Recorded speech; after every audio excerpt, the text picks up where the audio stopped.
We helped a friend install the 30-inch Gasland motion-controlled under-cabinet wrench hood today.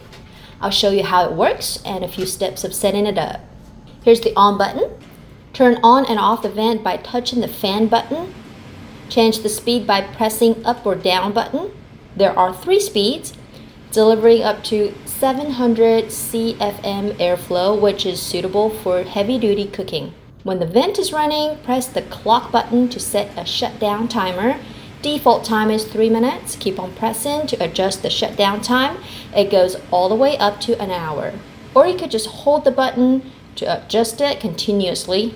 Press the power button one time, the vent accesses into 1-minute shutdown mode. Press it again, the vent turns off. Now wave to the right, the vent turns on a low speed. Wave again, will increase the speed. Wave to the left, it will access to a 3-minute delay shutdown. Wave again, the vent turns off. The vent cover could be taken down and washed with warm soapy water.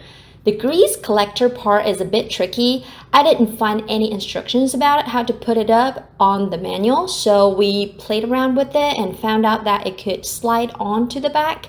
It could also be taken down and cleaned, which I do in my kitchen once a month. Press the light button to turn on and off the LED lights.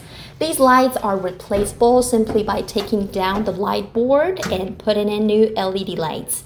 We took it down just to unwrap the plastic, which is all over the vent.